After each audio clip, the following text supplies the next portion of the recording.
ಎಲ್ಲರಿಗೂ ನಮಸ್ತೆ. ನೋಡಿ, ಈಗ 3 ದಿನ ಹಿಂದೆ ಅಂದರೆ ಜನವರಿ 18ನೇ ತಾರೀಕು ಶನಿವಾರ 2025ನೇ ಇಸ್ವಿ 3 ದಿನದ ಹಿಂದೆ ನವೋದಯ ಎಕ್ಸಾಮ್ ನಡೆದಿದೆ. ಆಯ್ತಾ? ಈ ಎಕ್ಸಾಮ್ದು ಏನು ವಿಶೇಷ ಅಂದರೆ ಮ್ಯಾಥ್ಸ್ ಸಿಲೆಬಸ್ ಇದೆಯಲ್ಲ, ಮ್ಯಾಥ್ಸ್ 20 ಕ್ವಶನ್ನು 100% ಸಿಲೆಬಸ್ಸು ನಮ್ಮ ಆನ್ಲೈನ್ ಟೀಚಿಂಗಿಂದನೇ ಬಂದಿದೆ. ಆಯಿತಾ? ಜಸ್ಟ್ ಇಮ್ಯಾಜಿನ್ ಮಾಡ್ಕೊಳ್ಳಿ, ಮ್ಯಾಥ್ಸು 100% ಸಿಲೆಬಸ್ಸು. ಆಯಿತಾ? ಮ್ಯಾಥ್ಸ್ 20 ಕ್ವಶನ್ನು ನಮ್ಮ ಆನ್ಲೈನ್ ಟೀಚಿಂಗಿಂದನೇ ಬಂದಿದೆ. ಇದೇನಕ್ಕೆ ಹೇಳ್ತಾ ಇದ್ದೀನಿ ಅಂದರೆ, ನಾನು ಇದುವರೆಗೂ 110 ವಿಡಿಯೋ ಮಾಡಿದ್ದೀನಿ ನವೋದಯ ಸಿಲೆಬಸ್ ಬಗ್ಗೆ. 110 ವಿಡಿಯೋ ಮಾಡಿದ್ದೀನಿ. ಅದರಲ್ಲಿ ಫಸ್ಟ್ 60 ವಿಡಿಯೋ ಚಾಪ್ಟರ್ ವೈಸ್ ಮಾಡ್ಕೊಬಂದಿದ್ದೀನಿ. ಆಯಿತಾ? ಫಸ್ಟ್ 60 ವಿಡಿಯೋ ಚಾಪ್ಟರ್ ವೈಸ್ ಮಾಡ್ಕೊಬಂದಿದ್ದೀನಿ. ಅದರಲ್ಲಿ ಯಾವ್ದಾದ್ರು ಒಂದು ಚಾಪ್ಟರ್ ತೊಗೊಂಡ್ರೆ ಫಸ್ಟ್ ಇಂಟ್ರೊಡಕ್ಷನ್ ಕ್ಲಾಸ್ ಎಕ್ಸ್ಪ್ಲೇನ್ ಮಾಡಿದ್ದೀನಿ. ಇಂಟ್ರೊಡಕ್ಷನ್ ಕ್ಲಾಸಲ್ಲಿ ಬೇಸಿಕ್ ಕಾನ್ಸೆಪ್ಟ್ ಎಕ್ಸ್ಪ್ಲೇನ್ ಮಾಡಿದ್ದೀನಿ. ಆಯಿತಾ? ಇಂಟ್ರೊಡಕ್ಷನ್ ಕ್ಲಾಸಲ್ಲಿ ಪ್ರತಿಯೊಂದು ಚಾಪ್ಟರ್ಲ್ಲೂ ಇಂಟ್ರೊಡಕ್ಷನ್ ಕ್ಲಾಸ್ ಇರುತ್ತೆ. ಅದರಲ್ಲಿ ಬೇಸಿಕ್ ಕಾನ್ಸೆಪ್ಟ್ ಎಕ್ಸ್ಪ್ಲೇನ್ ಮಾಡಿದ್ದೀನಿ. ಅದಾದಮೇಲೆ ವರ್ಕ್ಡ್ ಎಕ್ಸಾಂಪಲ್ ಸಾಲ್ವ್ ಮಾಡಿದ್ದೀನಿ. ಒಂದರಲ್ಲಿ 15ರಿಂದ 20-25 ಪ್ರಾಬ್ಲಮ್ಮು ವರ್ಕ್ಡ್ ಎಕ್ಸಾಂಪಲ್ ಸಾಲ್ವ್ ಮಾಡಿದ್ದೀನಿ. ಅದಾದಮೇಲೆ chapter wise old question paper solve ಮಾಡಿದ್ದೀನಿ. ಪ್ರೀವಿಯಸ್ ಇಯರ್ ಕ್ವಶನ್ ಪೇಪರ್ದು ಕ್ವಶನ್ ತೊಗೊಂಡೋದಕ್ಕೆ ಸೊಲ್ಯೂಷನ್ ಫೈಂಡ್ ಔಟ್ ಮಾಡಿದ್ದೀನಿ. ಅರ್ಥ ಆಗ್ತಾ ಇದೆಯಾ? ಪ್ರತಿಯೊಂದು ಚಾಪ್ಟರ್ಲ್ಲೂ ಇಂಟ್ರೊಡಕ್ಷನ್ ಇದೆ. ಇಂಟ್ರೊಡಕ್ಷನಲ್ಲಿ ಬೇಸಿಕ್ ಕಾನ್ಸೆಪ್ಟ್ ಎಕ್ಸ್ಪ್ಲೇನ್ ಮಾಡಿದ್ದೀನಿ. ಅದಾದಮೇಲೆ ವರ್ಕ್ಡ್ ಎಕ್ಸಾಂಪಲ್ ಇದೆ, ಒಂದು 20ರಿಂದ 25 ಕ್ವಶನು. ಅದಾದಮೇಲೆ previous year question paper solve ಮಾಡಿದ್ದೀನಿ ಪ್ರತಿಯೊಂದು ಚಾಪ್ಟರ್ಲು. ಆಯಿತಾ? ಅದು 60 ವೀಡಿಯೋಸ್ ಇದೆ. ಅದಾದಮೇಲೆ 50 ವೀಡಿಯೋಸು. ಆಯಿತಾ? 60 ವೀಡಿಯೋ ಆದಮೇಲೆ 50 videos model question paper solve ಮಾಡಿದ್ದೀನಿ. ಇದರಲ್ಲಿ 50 ಮಾಡೆಲ್ ಪೇಪರ್ ಇದೆ. ಆಯಿತಾ? ಇದರಲ್ಲಿ 50 ಮಾಡೆಲ್ ಪೇಪರ್ ಸಾಲ್ವ್ ಮಾಡಿದ್ದೀನಿ. ಸಾಮಾನ್ಯವಾಗಿ ಎಲ್ಲರೂ ಏನು ಮಾಡ್ತಾರೆ ಅಂದರೆ, ಒಂದು 20ರಿಂದ 25 ಮಾಡೆಲ್ ಪೇಪರ್ ಸಾಲ್ವ್ ಮಾಡಿಬಿಟ್ಟು ಕೈ ತೊಳ್ಕೊಳ್ತಾರೆ. ನಾನು ಆ್ಯಕ್ಚುಲಿ ಆ ಥರ ಮಾಡಲಿಲ್ಲ. ನಾನೇನು ಮಾಡಿದೆ, 50 ಮಾಡೆಲ್ ಪೇಪರ್ ಸಾಲ್ವ್ ಮಾಡಿದ್ದೀನಿ. ಏನಕ್ಕೆ ಸಾಲ್ವ್ ಮಾಡಿದ್ದೀನಿ ಅಂದರೆ, ಕಾರಣ ಇನ್ನು 5 ವರ್ಷ ಬಿಟ್ಕೊಂಡು ನವೋದಯ ವಿದ್ಯಾಲಯ ಸಮಿತಿಯವರೇನ ಕ್ವಶನ್ ಫ್ರೇಮ್ ಮಾಡಿದ್ರೆ ಇದ್ರೊಳಗಡೆನೇ ಬರಬೇಕು. ಈ 50 ಮಾಡೆಲ್ ಪೇಪರ್ ಇದೆಯಲ್ಲ, ಇದ್ರೊಳಗಡೆನೇ ಬರಬೇಕು. ಅದೊಂದು ಉದ್ದೇಶ ಇಟ್ಕೊಂಡು ಸಾಲ್ವ್ ಮಾಡಿದ್ದೀನಿ. ಆಯಿತಾ? ಇನ್ನು 5 ವರ್ಷ ಈ ನಾವು ಮಾಡಿದ್ದೀವಲ್ಲ ಮಾಡೆಲ್ ಪೇಪರ್ ಸಿಲೆಬಸ್, ಅದನ್ನು ಯಾರು ಟಚ್ ಮಾಡೋಕ್ಕಾಗಲ್ಲ. ಕೊಟ್ಟರೆ ಕ್ವಶನ್ ಅದರಿಂದನೇ ಬರಬೇಕು. ಅದೊಂದು ಉದ್ದೇಶ ಇಟ್ಕೊಂಡು ನಾನು ಸಾಲ್ವ್ ಮಾಡಿದ್ದೀನಿ. 50 ಮಾಡೆಲ್ ಪೇಪರ್ ಸಾಲ್ವ್ ಮಾಡಿದ್ದೀನಿ. 50 ಮಾಡೆಲ್ ಪೇಪರ್ ಅಂದರೆ 1000 ಕ್ವಶನ್ ಸಾಲ್ವ್ ಮಾಡಿದ್ದೀನಿ. ಮಾಡೆಲ್ ಪೇಪರಲ್ಲಿ 1000 ಕ್ವಶನ್ಸ್ ಇದೆ. ಆಯಿತಾ? ನವೋದಯದಲ್ಲಿ ಯಾವುದೇ ರೀತಿ ತಿರುಗಿಸಿ ಕೊಟ್ಟರು ಇದರಿಂದನೇ ಬರಬೇಕು. ಆಯಿತಾ? ಅದು ನಾನು ಏನು ಅಂದ್ಕೊಂಡಿದ್ದೀನಿ, ಅದು ಈ ಎಕ್ಸಾಮಲ್ಲೇ ಸಕ್ಸಸ್ ಆಗಿದೆ. ಈ ಎಕ್ಸಾಮಲ್ಲಿ ಸಕ್ಸಸ್ ಆಗಿದ್ರೆ ಮುಂದಿನ ಇನ್ನು 5 ವರ್ಷನೂ ಸಕ್ಸಸ್ ಆಗುತ್ತೆ ಅನ್ನೋ ಒಂದು ನಂಬಿಕೆಯಿಂದ ನಾನು ಈ ವಿಡಿಯೋ ಮಾಡ್ತಾ ಇದ್ದೀನಿ. ಆದ್ದರಿಂದ ಎಲ್ಲ 5ನೇ ಕ್ಲಾಸ್ ಮಕ್ಕಳಲ್ಲಿ ನನ್ನೊಂದು ರಿಕ್ವೆಸ್ಟ್ ಇದೆ. ಆಯಿತಾ? ಪ್ರತಿಯೊಬ್ಬರು 5ನೇ ಕ್ಲಾಸ್ ಮಕ್ಕಳು ಯಾರ್ಯಾರು ನವೋದಯ ಎಕ್ಸಾಮ್ ಬರ್ದಿದ್ದೀರಾ ಅವರಲ್ಲಿ ನನ್ನೊಂದು ರಿಕ್ವೆಸ್ಟ್ ಇದೆ. ಅದೇನೆಂದರೆ, ಈಗ ತಾನೇ ನೀವೆಲ್ಲ ಎಕ್ಸಾಮ್ ಬಂದಿದ್ದೀರಾ, ಎಲ್ಲ ತಲೆಲೋಗಿ ಕೂತ್ಕೊಂಡಿರುತ್ತೆ. ಮೆಂಟಲ್ ಎಬಿಲಿಟಿ, ಮ್ಯಾಥ್ಸು, ಪ್ಯಾಸೇಜ್ ಯಾವ ರೀತಿ ಸಾಲ್ವ್ ಮಾಡೋದು ಅಂತ ತಲೆಲೋಗಿ ಕೂತಿರುತ್ತೆ. ಆಯಿತಾ? ಅದನ್ನು ಏನು ಮಾಡಿ ಅಂದರೆ, 4ನೇ ಕ್ಲಾಸಲ್ಲಿ ಓದ್ತಾ ಇದ್ದೀರಲ್ಲ, 4ನೇ ಕ್ಲಾಸಲ್ಲಿ ಓದ್ತಾ ಇರೋ ಸರ್ಕಾರಿ ಸ್ಕೂಲಲ್ಲಿ ಓದ್ತಾ ಇರೋ ಮಕ್ಕಳು, ಅದನ್ನು ಕನ್ನಡ ಮೀಡಿಯಂ ಮಕ್ಕಳು ಅಥವಾ ಬೇರೆ ಮಕ್ಕಳು, ಇವ್ರಿಗೆಲ್ಲ ನೀಟಾಗಿ ಎಕ್ಸ್ಪ್ಲೇನ್ ಮಾಡಿ. ಮೆಂಟಲ್ ಎಬಿಲಿಟಿಗೆ ನೀವೇ ಟೀಚರ್ ಆಗಿಬಿಡ್ತೀರಾ. ಈಗ ಎಕ್ಸಾಮ್ ಬಂದಿರ್ತೀರಲ್ಲ, ನೀವೇ ಬೆಸ್ಟ್ ಟೀಚರು ಮೆಂಟಲ್ ಎಬಿಲಿಟಿ ಮತ್ತು ಪ್ಯಾಸೇಜ್ ಮಾಡೋಕ್ಕೆ. ಆಯಿತಾ? ಮ್ಯಾಥ್ಸ್ ಎಕ್ಸ್ಪ್ಲೇನ್ ಮಾಡಿ, ಎಷ್ಟಾಗುತ್ತೆ ಅಷ್ಟನ್ನು ಎಕ್ಸ್ಪ್ಲೇನ್ ಮಾಡಿ. ಇಲ್ಲಾಂದರೆ ಆನ್ಲೈನಲ್ಲಿ ನನ್ನ ವೀಡಿಯೋ ನೋಡೋಕೆ ಹೇಳಿ, ವರ್ಕ್ ಬುಕ್ ಡೌನ್ಲೋಡ್ ಮಾಡ್ಕೊಳ್ಳಿ, ಜೆರಾಕ್ಸ್ ಮಾಡಿಕೊಂಡು ತೊಡೆ ಮೇಲೆ ಇಟ್ಕೊಂಡು ನನ್ನ ವೀಡಿಯೋಸ್ ನೋಡಿಕೊಂಡು ಸಾಲ್ವ್ ಮಾಡಿ ಮ್ಯಾಥ್ಸು. ಆಯಿತಾ? ಮೆಂಟಲ್ ಎಬಿಲಿಟಿಗೆ ನೀವೇ ಬೆಸ್ಟ್ ಟೀಚರು. ಅದಕ್ಕೆ ನಿಮಗಿಂತ ಬೆಸ್ಟ್ ಟೀಚರ್ ಯಾರೂ ಸಿಗಲ್ಲ ನಮಗೆ. ಆಯಿತಾ? ಮೆಂಟಲ್ ಎಬಿಲಿಟಿ ಮತ್ತು ಪ್ಯಾಸೇಜ್ ಯಾವ ರೀತಿ ಸಾಲ್ವ್ ಮಾಡೋದು ಅಂತ 4ನೇ ಕ್ಲಾಸ್ ಮಕ್ಕಳಿಗೆ ಹೇಳ್ಕೊಡಿ. ಒಂದು ಪ್ರಾವರ್ಬ್ ಇದೆ, the best way to learn is to teach others ಅಂತ. ಆಯಿತಾ? The best way to learn is to teach others ಅಂತ. ಆಯಿತಾ? ಇನ್ನೊಬ್ರಿಗೆ ಹೇಳ್ಕೊಟ್ರೆ ನಾವು ಬೆಸ್ಟ್ ಇದಾಗ್ತೇವೆ, ಬೆಸ್ಟ್ ಲರ್ನರ್ ಆಗ್ತೀವಿ. ನಾವು ಕಲ್ತಿದ್ದೀವಿ ಅಂತ ಆಗಲೇ ಗೊತ್ತಾಗೋದು. ನಾವು ಯಾವಾಗ ಇನ್ನೊಂದು ಮಗುಗೆ ಹೇಳ್ಕೊಟ್ಟು ಆ ಮಗು ಅರ್ಥ ಆಯಿತು ಅಂತ ಹೇಳಿದ್ರೆ ಆಗ ನಾವು ಕಲ್ತಿದ್ದೀವಿ ಅನ್ನೋ ಇದು ಬರುತ್ತೆ, ಮೀನಿಂಗ್ ಬರುತ್ತೆ. ಅದಕ್ಕೋಸ್ಕರ ದಯವಿಟ್ಟು 5ನೇ ಕ್ಲಾಸ್ ಮಕ್ಕಳು ಯಾರ್ಯಾರು ನವೋದಯ ಎಕ್ಸಾಮ್ ಬರ್ತಿದ್ದೀರಾ ಅವರೆಲ್ಲ 4ನೇ ಕ್ಲಾಸ್ ಮಕ್ಕಳಿಗೆ ಮೆಂಟಲ್ ಎಬಿಲಿಟಿ ಮತ್ತು ಪ್ಯಾಸೇಜ್ ಹೇಳ್ಕೊಡಿ. ಆದಷ್ಟು ಮ್ಯಾಥ್ಸ್ ಎಷ್ಟು ಸಾಧ್ಯನೋ ಅಷ್ಟು ಹೇಳ್ಕೊಡಿ. ಇಲ್ಲ ಅಂದರೆ ಆನ್ಲೈನಲ್ಲಿ ವಿಡಿಯೋ ನೋಡೋಕೆ ಹೇಳಿ. ಆಯಿತಾ? ಇದೊಂದು ರಿಕ್ವೆಸ್ಟ್ ದಯವಿಟ್ಟು ಎಲ್ಲ ಮಕ್ಕಳು ನನಗೋಸ್ಕರ ಮಾಡಿಕೊಡಿ. ಆಯಿತಾ? ನೋಡಿ, ಈ ರೀತಿ 5ನೇ ಕ್ಲಾಸ್ ಮಕ್ಕಳು ನನಗೆ ಹೆಲ್ಪ್ ಮಾಡಿದ್ರೆ ಏನಾಗುತ್ತೆ ಗೊತ್ತಾ? ರಾಜ್ಯದಲ್ಲಿ ಏನು ಬದಲಾವಣೆ ಆಗುತ್ತೆ ಗೊತ್ತಾ? ಸಾಮಾನ್ಯವಾಗಿ ನವೋದಯ ಕೋಚಿಂಗ್ ಸೆಂಟರ್ಸು ಸಿಟಿ ಸೆಂಟ್ರಲ್ಲಿ ಇರುತ್ತೆ. ನವೋದಯ ಕೋಚಿಂಗ್ ಸೆಂಟರ್ಸು ಸಿಟಿ ಸೆಂಟ್ರಲ್ಲಿ ಇರುತ್ತೆ. ಆಯಿತಾ? ಹಳ್ಳಿಗಳಲ್ಲಿ ಓದ್ತಾ ಇರ್ತಾರೆ ಮಕ್ಕಳು, ಗ್ರಾಮೀಣ ಭಾಗದ ಮಕ್ಕಳು. ನವೋದಯ ಕೋಚಿಂಗ್ ಸೆಂಟ್ರ್ ಬರೋಕ್ಕೆ ಮಿನಿಮಮ್ ಅರ್ಧ ಗಂಟೆ ಬೇಕಾಗುತ್ತೆ. ಬರೋಕ್ಕೆ ಅರ್ಧ ಗಂಟೆ, ಹೋಗೋಕ್ಕೆ ಅರ್ಧ ಗಂಟೆ. ಆಯಿತಾ? ಒಬ್ಬರೇ ಬರೋಕ್ಕಾಗಲ್ಲ. 5ನೇ ಕ್ಲಾಸ್ ಮಕ್ಕಳು ಒಬ್ಬರೇ ಬರೋಕ್ಕಾಗಲ್ಲ, ಜೊತೆಲಿ ಅವ್ರ ಪೇರೆಂಟ್ ಬರಬೇಕಾಗುತ್ತೆ. ಆಯಿತಾ? ಅದಕ್ಕೊಬ್ರೊಂದು ಆಳು, ಇವ್ರು ಕರ್ಕೊಬಂದು ಬಿಡೋಕ್ಕೊಬ್ರು, ಕರ್ಕೊಂಡು ಹೋಗೋಕ್ಕೊಬ್ರು, ಇದೊಂದು. ಅದಾದಮೇಲೆ 1.5 ಗಂಟೆಯಿಂದ ಸಾಮಾನ್ಯವಾಗಿ 2 ಗಂಟೆ ಕೋಚಿಂಗ್ ಇರುತ್ತೆ. ಅಷ್ಟೊತ್ತು ಎಲ್ಲಿ ಕೂತ್ಕೋತಾರೆ ಪೇರೆಂಟು? ಹೊರಗಡೆ ಕೂತ್ಕೋಬೇಕಾಗುತ್ತೆ, ಇಲ್ಲ ಮನೆಗೆ ಹೋಗ್ಬೇಕಾಗುತ್ತೆ. ಇವೆಲ್ಲ ಸರ್ಕಸ್ ತಪ್ಪಿಸ್ಬೋದು. ಮತ್ತು ಫೀಸ್ ಇರುತ್ತೆ, 8ರಿಂದ 10 ಸಾವಿರ ಫೀಸ್ ಇರುತ್ತೆ. ಇದನ್ನೆಲ್ಲ ಅವಾಯ್ಡ್ ಮಾಡ್ಬೋದು. ಗ್ರಾಮೀಣ ಭಾಗದ ಮಕ್ಕಳಿಗೆ ಇದೆಲ್ಲ ಅವಾಯ್ಡ್ ಆಗುತ್ತೆ. ಸೊ ಇದೊಂದು ಕಾರಣದಿಂದ ನೀವು 5ನೇ ಕ್ಲಾಸ್ ಮಕ್ಕಳು ನೀವೇ ಟೀಚರ್ ಥರ, ನೀವೇ ನವೋದಯ ಕೋಚ್ ಅಂತ ತಿಳ್ಕೊಂಡು 4ನೇ ಕ್ಲಾಸ್ ಮಕ್ಕಳಿಗೆ ಮೆಂಟಲ್ ಎಬಿಲಿಟಿ ಮತ್ತು ಪ್ಯಾಸೇಜ್ ಎಕ್ಸ್ಪ್ಲೇನ್ ಮಾಡಿ, ಆದಷ್ಟು ಎಷ್ಟು ಸಾಧ್ಯನೋ ಅಷ್ಟು ಎಕ್ಸ್ಪ್ಲೇನ್ ಮಾಡಿ. ನಾನು ಒಂದು ವೀಡಿಯೋ ಹಾಕಿದ್ದೀನಿ, ಅದೇನು ಒಂದು ವೀಡಿಯೋ ಸಾಕಾಗುತ್ತೆ. ಆಲ್ರೆಡಿ ಪ್ಯಾಸೇಜ್ ಯಾವ ರೀತಿ ಸಾಲ್ವ್ ಮಾಡೋದು ಅಂತ ಒಂದು ವೀಡಿಯೋ ನಂಬರ್ 2 ಅಲ್ಲಿದೆ. ಮೆಂಟಲ್ ಎಬಿಲಿಟಿ ಯಾವ್ದು ಕಷ್ಟ ಅಂತ ಪೇರೆಂಟ್ ಹೇಳಿದ್ದಾರೆ, ಅದು ಮಕ್ಳು ಹೇಳಿದ್ದಾರೆ, ಅದನ್ನು ಒಂದೆರಡು ವೀಡಿಯೋ ಹಾಕಿದ್ದೀನಿ. ಒಂದು ಪೇಪರ್ ಕಟ್ಟಿಂಗ್ಸ್ ಇದೆ, ಇನ್ನೊಂದು ಯಾವುದಿದೆ ಅನಾಲಜಿ ಇದೆ, ಇನ್ನೊಂದು ಯಾವುದಿದೆ ಅಷ್ಟೇ, ಅವೆರಡೇ ಟಫ್. ಇನ್ನೊಂದು ಮಿರರ್ ಇದೆ, ಮಿರರ್. ಈ 3 ಟಫ್ ಅಂತ ಹೇಳಿದ್ರು, ಅದನ್ನ ವೀಡಿಯೋ ಮಾಡಿದ್ವಿ. ಬೇರೆ ಯಾವ್ದಾದ್ರು ಟಫ್ ಅಂತ ಹೇಳಿ ನಾನು ಮಾಡ್ತೀನಿ. ಇದೆಲ್ಲ ನೀವು 5ನೇ ಕ್ಲಾಸ್ ಮಕ್ಕಳೇ, ಅವ್ರಿಗೆ ಸೀನಿಯರ್ ಟೀಚರ್ ಥರ ಕೂತ್ಕೊಂಡು ಗೈಡ್ ಮಾಡಿ. ಇದೊಂದು ರಿಕ್ವೆಸ್ಟ್, ದಯವಿಟ್ಟು ಹೆಲ್ಪ್ ಮಾಡಿ. ಇದರಿಂದ ಗ್ರಾಮೀಣ ಭಾಗದ ಮಕ್ಕಳದು ಟೈಮ್ ಸೇವ್ ಆಗುತ್ತೆ. ಈ ಕೋಚಿಂಗ್ ಸೆಂಟರ್ ಬರ್ತಾರಲ್ಲ, ಬರೋಕ್ಕೆ ಅರ್ಧ ಗಂಟೆ, ಹೋಗೋಕೆ ಅರ್ಧ ಗಂಟೆ, ಆಯಿತಾ? ಟೋಟಲ್ ಅರ್ಧ ಗಂಟೆ 1.5 ಗಂಟೆ ಆಗುತ್ತೆ. ಈ 1.5 ಗಂಟೆ ಮನೇಲಿ ಕೂತ್ಕೊಂಡು ಓದಿದ್ರೆ ನೀವು ಮಾಸ್ಟರ್ ಪೀಸ್ ಆಗ್ಬಿಡ್ತೀರ ಮ್ಯಾಥ್ಸಲ್ಲಿ. 1.5 ಗಂಟೆ ಇದೆಯಲ್ಲ, ಬೆಳಿಗ್ಗೆ 1.5 ಗಂಟೆ, ಸಾಯಂಕಾಲ 1.5 ಗಂಟೆ, ಬೆಳಿಗ್ಗೆ 1.5 ಗಂಟೆ, ಸಾಯಂಕಾಲ 1.5 ಗಂಟೆ ಕೂತ್ಕೊಂಡು ಮನೇಲಿ ಬಿಗಿಯಾಗಿ ಕೂತ್ಕೊಂಡು ಏನಾರ ಅರ್ಥ ಮಾಡ್ಕೊಂಡು ಹೋದ್ರೆ ಮ್ಯಾಥ್ಸಲ್ಲಿ ಮಾಸ್ಟರ್ ಪೀಸ್ ಆಗಿಬಿಡ್ತೀರ. 110 ವೀಡಿಯೋಸ್ ಕಲ್ತ್ಬಿಟ್ರೆ ನೀವೇ ಬೆಸ್ಟ್ ಟೀಚರ್ ಆಗಿಬಿಡ್ತೀರ, ಆಯಿತಾ? ನವೋದಯ ಸ್ಕೂಲು ಪಾಸ್ ಆಗ್ತೀರಾ, ಸೈನಿಕ್ ಸ್ಕೂಲು ಪಾಸ್ ಆಗ್ತೀರಾ. ಈ ಮೊರಾರ್ಜಿ ಗಿರಾರ್ಜಿ ಆದರ್ಶ ಸ್ಕೂಲು ಬಗ್ಗೆ ಯಾರು ತಲೆನೇ ಕೆಡಿಸ್ಕೊಬಿಡಿ. ಅವೆಲ್ಲ ಇದು ನೀವು ಇದು ಮಾಡ್ತೀರ, ಚೂಯಿಂಗ್ ಗಮ್ ತಿನ್ಬಿಟ್ಟು ಉಗಿದ್ಬಿಡಲ್ಲ, ಆ ರೀತಿ ಆಗೋಗುತ್ತೆ. ಅಲ್ಲಿ ಮ್ಯಾಥಮೆಟಿಕ್ಸ್ ಕ್ವಶನ್ ಆ ರೀತಿ ಟಫೆಸ್ಟ್ ಪ್ರಾಬ್ಲಮ್ ಎಲ್ಲ ಸಾಲ್ವ್ ಮಾಡಿದ್ದೀನಿ. ಅದಕ್ಕೋಸ್ಕರ ನೀವೇನು ಮಾಡಿ, ಮನೇಲೇ ಕೂತ್ಕೊಂಡು ಪ್ರಾಕ್ಟೀಸ್ ಮಾಡಿ, ಟೈಮ್ ಉಳಿಸ್ಕೊಳ್ಳಿ. ಇದೆಲ್ಲ ಸ್ಟ್ರೆನ್ ಎಲ್ಲ ಅವಾಯ್ಡ್ ಆಗುತ್ತೆ. ಅದೊಂದು ಕಾರಣದಿಂದ ಇಷ್ಟೊಂದು ನಾನು ಸರ್ಕಸ್ ಮಾಡ್ತಾ ಇದ್ದೀನಿ, ಆಯಿತಾ? ಸೊ ಇದಕ್ಕೊಂದು ಪ್ರತಿಫಲ ಸಿಗುತ್ತೆ ನಿಮಗೆ, ಖಂಡಿತ ಪ್ರತಿಫಲ ಸಿಗುತ್ತೆ. ಅದಕ್ಕೋಸ್ಕರ ಕೂತ್ಕೊಂಡು ಮನೇಲೆ ಕೂತ್ಕೊಂಡು ಪ್ರಾಕ್ಟೀಸ್ ಮಾಡಿ. ಈಗ ಕ್ವಶನ್ ಪೇಪರ್ ಬನ್ನಿ. ಕ್ವಶನ್ ಪೇಪರಲ್ಲಿ ನಾನು ಬುಕ್ಲೆಟ್ ಸೀರೀಸ್ ಎ ತೊಗೊಂಡಿದ್ದೀನಿ, ಆಯಿತಾ? ಕ್ವಶನ್ ಪೇಪರಲ್ಲಿ ನಾನು ಬುಕ್ಲೆಟ್ ಸೀರೀಸ್ ಎ ತೊಗೊಂಡಿದ್ದೀನಿ. ಅಥವಾ BCDEF ಯಾವ್ದಾರ ಇದ್ದರೆ ಕ್ವಶನ್ ಏನಿಲ್ಲ, ಮೇಲ್ಗಡೆ ಹಿಂದೆ ಮುಂದೆ ರೀಅರೇಂಜ್ ಆಗಿರುತ್ತೆ ಅಷ್ಟೇ. 20 ಕ್ವಶನ್ ಇರುತ್ತೆ. ಮೊದಲನೇ ಕ್ವಶನ್ 20ನೇ ಕ್ವಶನ್ ಇರುತ್ತೆ, ಅಥವಾ 10ನೇ ಕ್ವಶನ್ ಇರುತ್ತೆ, 12ನೇ ಕ್ವಶನ್ ಇರ್ತೀರಿ. ಜಸ್ಟ್ ರೀಅರೇಂಜ್ ಆಗಿರುತ್ತೆ, ಹುಡುಕಿ ಫೈಂಡ್ ಔಟ್ ಮಾಡಿ, ಆಯಿತಾ? ಫಸ್ಟ್ ಕ್ವಶನ್ ನೋಡಿ. ಫಸ್ಟ್ ಕ್ವಶನ್ ಏನಿದೆ, find the difference between the greatest and smallest 4-digit number form using all the digit 4, 2, 0 and 7 ಅಂತ ಫಸ್ಟ್ ಕ್ವಶನ್ ಕೊಟ್ಟಿದ್ದಾರೆ, ಆಯಿತಾ? ಆ ಕ್ವಶನ್ ನೋಡಿ ನಾನು ಸಾಲ್ವ್ ಮಾಡಿದ್ದೀನಿ. ಯಾವುದು? ವರ್ಕ್ಡ್ ಎಕ್ಸಾಂಪಲ್ ಸಾಲ್ವ್ ಮಾಡಿದ್ದೀನಿ ಇದು, ಆಯಿತಾ?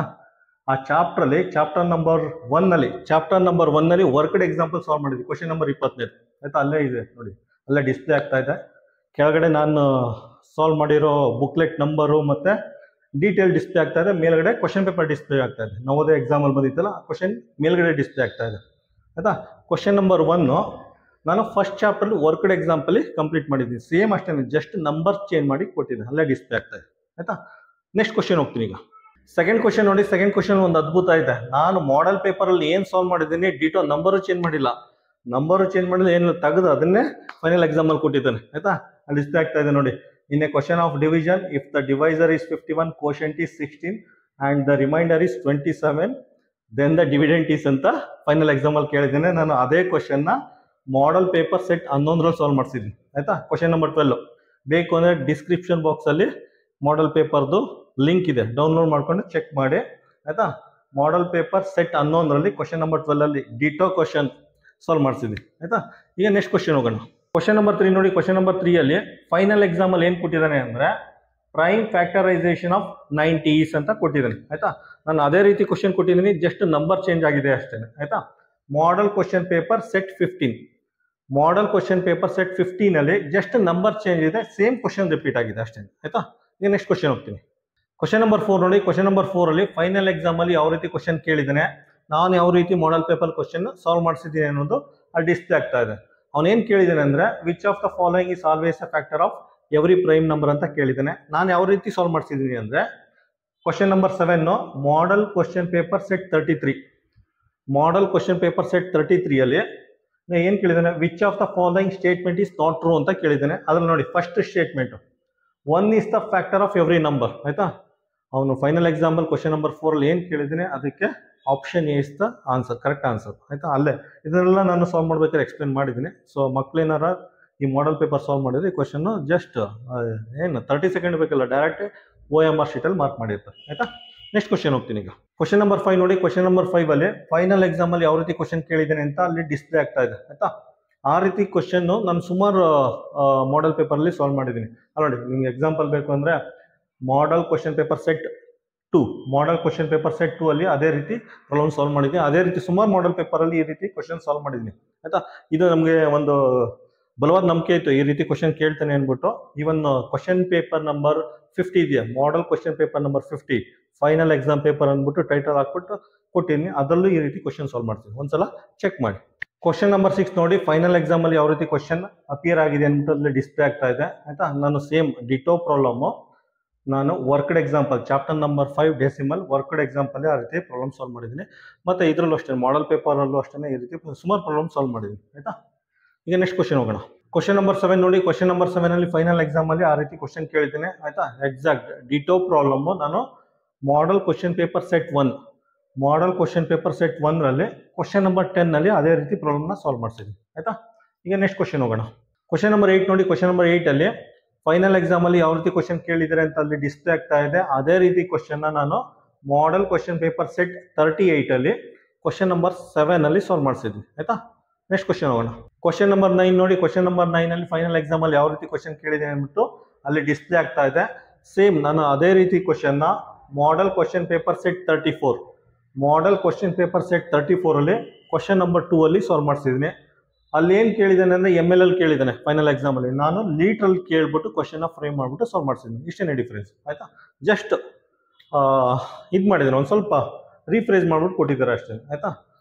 ನೆಕ್ಸ್ಟ್ ಕ್ವಶನ್ ಹೋಗೋಣ. ಕ್ವಶನ್ ನಂಬರ್ 10 ನೋಡಿ, ಕ್ವಶನ್ ನಂಬರ್ 10 ಅಲ್ಲಿ ಫೈನಲ್ ಎಕ್ಸಾಮ್ ಅಲ್ಲಿ ಯಾವ ರೀತಿ ಕ್ವಶನ್ ಕೇಳಿದ್ದಾನೆ ಅದು ಅಲ್ಲಿ ಡಿಸ್ಪ್ಲೇ ಆಗ್ತಾ ಇದೆ. ನಾನು ಅದೇ ರೀತಿ question model question paper set 19 model question paper set 19 ಅಲ್ಲಿ ಕ್ವಶನ್ ನಂಬರ್ 7 ಅಲ್ಲಿ ಸಾಲ್ವ್ ಮಾಡಿದ್ದೀನಿ. ಇದನ್ನು ಸ್ವಲ್ಪ ಎಲಾಬ್ರೇಟ್ ಆಗಿ ಕೊಟ್ಟಿದ್ದೀನಿ ಫೈನಲ್ ಎಕ್ಸಾಮ್ ಅಲ್ಲಿ. ಅವನು ಒಂದು 10 ನಿಮಿಷ ವಾಕ್ ಮಾಡ್ಕೊಂಡು ಹೋದ, ಆಮೇಲೆ ಬಸ್ಸಲ್ಲಿ ಹೋದ, ಆಮೇಲೆ ಅವ್ರ ಅಂಕಲ್ ಮನೇಲಿ ರೆಸ್ಟ್ ತಗೊಂಡ, ಈ ರೀತಿ ಅಂದ್ಬಿಟ್ಟು ಸ್ವಲ್ಪ ಸ್ಟೋರಿ ದೊಡ್ಡದಾಗಿದೆ ಅಷ್ಟೇ. ಸ್ಟೋರಿ ದೊಡ್ಡದಾಗಿದೆ ಅನ್ನೋದು ಬಿಟ್ರೆ ಕಾನ್ಸೆಪ್ಟ್ ಅರ್ಥ ಮಾಡ್ಕೊಂಡಿದ್ರೆ ಎಲ್ಲ ಮಕ್ಕಳು ಆಯ್ತಾ, ಎಲ್ಲ ಮಕ್ಕಳು ಈ ರೀತಿ ಕ್ವಶನ್ ಸಾಲ್ವ್ ಮಾಡ್ಬೋದು ಆಯ್ತಾ. ನೆಕ್ಸ್ಟ್ ಕ್ವಶನ್ ಹೋಗೋಣ. ಕ್ವಶನ್ ನಂಬರ್ 11 ನೋಡಿ, ಕ್ವಶನ್ ನಂಬರ್ 11 ಫೈನಲ್ ಎಕ್ಸಾಮ್ ಅಲ್ಲಿ ಯಾವ ರೀತಿ ಕೇಳಿದೆ ಅಂತ ಡಿಸ್ಪ್ಲೇ ಆಗ್ತಾ ಇದೆ ಆಯ್ತಾ. ಆ ರೀತಿ ಪ್ರಾಬ್ಲಮ್ ನಾವು ಸುಮಾರು ಸಾಲ್ವ್ ಮಾಡಿದ್ವಿ. ಇದ್ರಲ್ಲಿ ಒಂದೇ ಒಂದು ಡಿಫ್ರೆನ್ಸ್ ಏನು ಅಂದ್ರೆ ತಲೆ ಮೇಲೆ ಒಂದು ಲೈನ್ ಹಾಕಿದ್ದಾನೆ ಅಷ್ಟೇ. ಇದು ತಲೆ ಮೇಲೆ ಒಂದು ಲೈನ್ ಹಾಕಿದ್ದಾನೆ, ಅದು ಬಿಟ್ಟರೆ ಇನ್ನೇನು ಇಲ್ಲ. ಇದರ ಅರ್ಥ ಏನು ಗೊತ್ತಾ? ಇದರ ಅರ್ಥ ಏನು ಅಂದ್ರೆ ಇಲ್ಲಿ ಬ್ರಾಕೆಟ್ ಹಾಕೊಳ್ಳಿ ಅಂತ ಅರ್ಥ. ಜಸ್ಟ್ ಇಲ್ಲಿ ಬ್ರಾಕೆಟ್ ಹಾಕೊಂಡು ಸಾಲ್ವ್ ಮಾಡಿದ್ರೆ ನಮಗೆ ಫೈನಲ್ ಆನ್ಸರ್ ಸಿಗುತ್ತೆ. ಇಷ್ಟೇ ಡಿಫ್ರೆನ್ಸ್ ಆಯ್ತಾ. ನೆಕ್ಸ್ಟ್ ಕ್ವಶನ್ ಹೋಗೋಣ. ಕ್ವಶನ್ ನಂಬರ್ 12 ನೋಡಿ, ಕ್ವಶನ್ ನಂಬರ್ 12 ಫೈನಲ್ ಎಕ್ಸಾಮ್ ಅಲ್ಲಿ ಯಾವ ರೀತಿ ಕೇಳಿದ್ದೇನೆ ಅನ್ನೋದು ಅಲ್ಲಿ ಡಿಸ್ಪ್ಲೇ ಆಗ್ತಾ ಇದೆ ಆಯ್ತಾ. ನಾನು ಸಿಮಿಲರ್ ಟೈಪ್ ಕ್ವಶನ್ ನ ವರ್ಕ್ಡ್ ಎಕ್ಸಾಂಪಲ್ ಚಾಪ್ಟರ್ ನಂಬರ್ 4 ಅಲ್ಲಿ ವರ್ಕ್ಡ್ ಎಕ್ಸಾಂಪಲ್ 21 ಅಲ್ಲಿ ಸಾಲ್ವ್ ಮಾಡಿದೆ ಆಯ್ತಾ.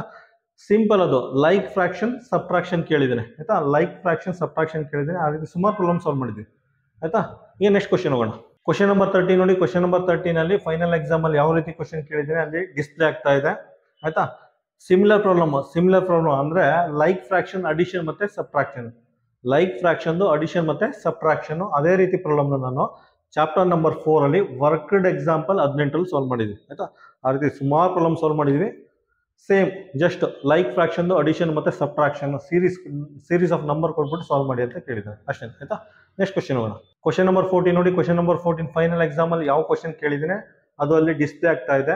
ಸಿಮಿಲರ್ ಕ್ವಶನ್ ನಾನು model question paper set 19 model question paper set 19 ಅಲ್ಲಿ ಕ್ವಶನ್ ನಂಬರ್ 11 ಸಾಲ್ವ್ ಮಾಡಿದ್ವಿ ಆಯ್ತಾ. ಸೊ ನೆಕ್ಸ್ಟ್ ಕ್ವಶನ್ ಹೋಗೋಣ. ಕ್ವಶನ್ ನಂಬರ್ 15 ನೋಡಿ, ಕ್ವಶನ್ ನಂಬರ್ 15 ಫೈನಲ್ ಎಕ್ಸಾಮ್ ಅಲ್ಲಿ ಯಾವ ಕ್ವಶನ್ ಕೇಳಿದ್ದಾನೆ ಅದು ಅಲ್ಲಿ ಡಿಸ್ಪ್ಲೇ ಆಗ್ತಾ ಇದೆ.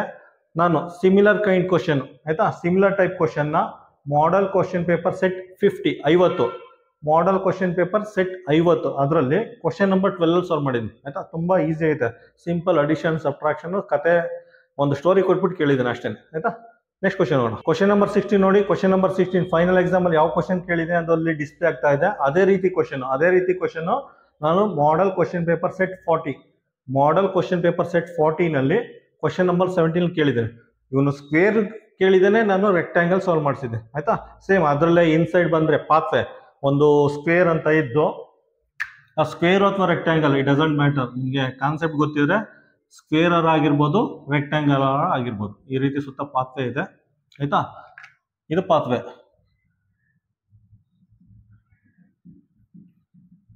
ಈ ಕ್ವಶನ್ ಈ ಪಾತ್ವೆ ಔಟ್ ಸೈಡ್ ಬಂದ್ರೆ ಯಾವ ರೀತಿ ಸಾಲ್ವ್ ಮಾಡಬೇಕು, ಈ ಪಾತ್ವೆ ಇನ್ಸೈಡ್ ಬಂದ್ರೆ ಯಾವ ರೀತಿ ಸಾಲ್ವ್ ಮಾಡಬೇಕು ಅನ್ನೋದನ್ನ ಡೀಟೇಲ್ ಆಗಿ ಅದು model question paper set 40 question number 17 ಎಲ್ಲ ಎಕ್ಸ್ಪ್ಲೇನ್ ಮಾಡಿದ್ದೀನಿ, ಚೆಕ್ ಮಾಡ್ಕೊಳ್ಳಿ. ಕ್ವಶನ್ ನಂಬರ್ 16 ನೋಡಿ, ಕ್ವಶನ್ ನಂಬರ್ 16 ಅಂದ್ರೆ ಫೈನಲ್ ಎಕ್ಸಾಮ್ ಅಲ್ಲಿ ಯಾವ ಕ್ವಶನ್ ಕೇಳಿದ್ದೀನಿ ಅದು ಅಲ್ಲಿ ಡಿಸ್ಪ್ಲೇ ಆಗ್ತಾ ಇದೆ. ನಾನು ಸಿಮಿಲರ್ ಕೈಂಡ್ ಕ್ವಶನ್ ನ ಯಾವ ರೀತಿ ಸಾಲ್ವ್ ಮಾಡಿದ್ದೀನಿ ಮಾಡೆಲ್ ಪೇಪರ್ ಅಲ್ಲಿ ಅನ್ನೋದು ಕೆಳಗಡೆ ಡಿಸ್ಪ್ಲೇ ಆಗ್ತಾ ಇದೆ ಆಯ್ತಾ. Set 22 model question paper set 22 ಅಲ್ಲಿ ಕ್ವಶನ್ ನಂಬರ್ 2 ಅಲ್ಲಿ ಸೇಮ್ ಕ್ವಶನ್ ಸಾಲ್ವ್ ಮಾಡಿದ್ದೀನಿ. ಅವನು ಸೆಂಟೆನ್ಸ್ ಅಲ್ಲಿ ಸ್ಟೋರಿ ಟೈಪ್ ಕೊಟ್ಟಿದ್ದಾನೆ, ನಾನು ಡೈರೆಕ್ಟ್ ಪಿಕ್ಚರ್ ಕೊಟ್ಬಿಟ್ಟು ಆ ಪಾತ್ವೇದು ಏರಿಯಾ ಫೈಂಡ್ ಔಟ್ ಮಾಡಿ ಅಂತ ಕೇಳಿದ್ದೀನಿ ಆಯ್ತಾ. ಅವನು ಸ್ಕ್ವೇರ್ ಕೇಳಿದ್ದೀನಿ, ನಾನು ರೆಕ್ಟ್ಯಾಂಗಲ್ ಸಾಲ್ವ್ ಮಾಡಿದ್ದೀನಿ. ನಾನು ಸುಮಾರು ಇದು ಸ್ಕ್ವೇರ್ ಸಾಲ್ವ್ ಮಾಡ್ತಿದ್ದೀನಿ, ಸುಮಾರು ತರಾವರಿ ಲೆಕ್ಕಗಳು ಸಾಲ್ವ್ ಮಾಡ್ತಿದ್ದೀನಿ ಆಯ್ತಾ. ಇದೊಂದು ರೀತಿ ಯಾವ ರೀತಿ ಅಂದರೆ Navodaya Vidyalaya ಸಮಿತಿಯವ್ರಿಗೆ question paper set ಮಾಡೋಕ್ಕೆ ನಾನೊಂದು ಬೌಂಡ್ರಿ ಸೆಟ್ ಮಾಡಿದ್ದೀನಿ. 50 ಮಾಡೆಲ್ ಪೇಪರ್ ಸಾಲ್ವ್ ಮಾಡಿಬಿಟ್ಟು ಒಂದು ಬೌಂಡ್ರಿ ಸೆಟ್ ಮಾಡಿದ್ದೀನಿ. ಏನೇ ಕ್ವಶನ್ ಕೇಳಿದ್ರೆ ಇದ್ರ ಒಳಗಡೆನೆ ಬರಬೇಕು ಅನ್ನೋದೊಂದು ಇಂಟೆನ್ಷನ್ ಅಷ್ಟೇ ಆಯ್ತಾ. ನೆಕ್ಸ್ಟ್ ಕ್ವಶನ್ ಹೋಗೋಣ. ಈಗ ಕ್ವಶನ್ ನಂಬರ್ 17 ನೋಡಿ. ಕ್ವಶನ್ ನಂಬರ್ 17 ಫೈನಲ್ ಎಕ್ಸಾಮ್ ಅಲ್ಲಿ ಯಾವ ಕ್ವಶನ್ ಕೇಳಿದ್ದೇನೆ ಅದು ಅಲ್ಲಿ ಡಿಸ್ಪ್ಲೇ ಆಗ್ತಾ ಇದೆ. ನಾನು ಅದೇ ರೀತಿ ಸುಮಾರು ಕ್ವಶನ್ ಸಾಲ್ವ್ ಮಾಡಿದ್ದೀನಿ. ರೆಕ್ಟ್ಯಾಂಗಲ್ ಸ್ಕ್ವೇರ್ ಏರಿಯಾ ತಗೊಂಡು ಯಾವ್ದು ಏರಿಯಾ ಜಾಸ್ತಿ ಇದೆ ಈ ರೀತಿ ಎಲ್ಲ ಸುಮಾರು ಕಂಪ್ಯಾರಿಸನ್ ಮಾಡಿದ್ದೀನಿ. ಅದಕ್ಕಿಂತ ತುಂಬಾ ಯೂನಿಕ್ ಆಗಿರೋ ಕ್ವಶನ್ ಎಲ್ಲ ಸಾಲ್ವ್ ಮಾಡಿದ್ದೀನಿ. ಕೆಳಗಡೆ ಡಿಸ್ಪ್ಲೇ ಆಗ್ತಾ ಇದೆ ನೋಡಿ ಆಯ್ತಾ. ಅದೇನು model question paper set 18 question number 19 ಅಲ್ಲಿ ಯಾವ ರೀತಿ ಯೂನಿಕ್ ಕ್ವಶನ್ ಫ್ರೇಮ್ ಮಾಡ್ಬಿಟ್ಟು ಅದಕ್ಕೆ ಆನ್ಸರ್ ಫೈಂಡ್ ಔಟ್ ಮಾಡಿ ಅಂತ ಕೇಳಿದ್ದೀನಿ ಅನ್ನೋದು ಇಲ್ಲಿ ಡಿಸ್ಪ್ಲೇ ಆಗ್ತಾ ಇದೆ ನೋಡಿ. ನೆಕ್ಸ್ಟ್ ಕ್ವಶನ್ ಹೋಗೋಣ. ಕ್ವಶನ್ ನಂಬರ್ 18 ನೋಡಿ. ಕ್ವಶನ್ ನಂಬರ್ 18 ಫೈನಲ್ ಎಕ್ಸಾಮ್ ಅಲ್ಲಿ ಯಾವ ಕ್ವಶನ್ ಕೇಳಿದ್ದೀನಿ ಅದು ಮೇಲ್ಗಡೆ ಡಿಸ್ಪ್ಲೇ ಆಗ್ತಾ ಇದೆ ಆಯ್ತಾ. ಆ ಕ್ವಶನ್ ನಾನು introduction class chapter number 19 angles lines and angles ಅಂತ ಒಂದು ಚಾಪ್ಟರ್ ನಂಬರ್ 19 ಇದೆ. ಆ ಚಾಪ್ಟರ್ ನಂಬರ್ 19 ಅಲ್ಲಿ ಇಂಟ್ರೊಡಕ್ಷನ್ ಕ್ಲಾಸ್ ಅಲ್ಲೇ ಡೀಟೇಲ್ ಆಗಿ ಎಕ್ಸ್ಪ್ಲೇನ್ ಮಾಡಿದ್ದೀನಿ ಆಯ್ತಾ. ಅಲ್ಲಿ 2 ಮುಳ್ಳಿದೆಯಲ್ಲ, ನೀಡಲ್ ಇದೆಯಲ್ಲ, ಗಡಿಯಾರದ 2 ನೀಡಲ್ ಮಧ್ಯೆ ಎಷ್ಟು ಆಂಗಲ್ ಇರುತ್ತೆ ಆಯ್ತಾ. ಟೋಟಲ್ ಆಗಿ 12 ನೀಡಲ್ ಇದೆ. 12 ನೀಡಲ್ ಇದ್ರೆ 2 ನೀಡಲ್ ಮಧ್ಯೆ ಆಂಗಲ್ 30 ಡಿಗ್ರಿ ಇರುತ್ತೆ. ಇವನು ಏನ್ ಮಾಡಿದ್ರೆ 12 ಬದಲು 24 ಕೊಟ್ಟಿದ್ದಾನೆ ಅಷ್ಟೇ. ನಂಬರ್ ಚೇಂಜ್ ಮಾಡಿದ್ರೆ ಸೊ ಆಂಗಲ್ 30 ಇದ್ದು 15 ಡಿಗ್ರಿ ಆಗುತ್ತೆ ಆಯ್ತಾ. ಆ ಇಂಟ್ರೊಡಕ್ಷನ್ ಕ್ಲಾಸ್ ನೀಟಾಗಿ ಅರ್ಥ ಮಾಡ್ಕೊಂಡಿದ್ರೆ ಇದನ್ನ ಈಸಿಯಾಗಿ ಸಾಲ್ವ್ ಮಾಡ್ಬೋದು. ನೆಕ್ಸ್ಟ್ ಕ್ವಶನ್ ನಂಬರ್ 19 ನೋಡಿ. ಕ್ವಶನ್ ನಂಬರ್ 19 ಅಂದ್ರೆ ಫೈನಲ್ ಎಕ್ಸಾಮ್ ಅಲ್ಲಿ ಯಾವ ಕ್ವಶನ್ ಕೇಳಿದ್ರೆ ಅಲ್ಲಿ ಡಿಸ್ಪ್ಲೇ ಆಗ್ತಾ ಇದೆ ಆಯ್ತಾ. ನಾನು ಯಾವ ರೀತಿ ಕ್ವಶನ್ ಸಾಲ್ವ್ ಮಾಡಿದ್ದೀನಿ ಕೆಳಗಡೆ ಡಿಸ್ಪ್ಲೇ ಆಗ್ತಾ ಇದೆ ಆಯ್ತಾ.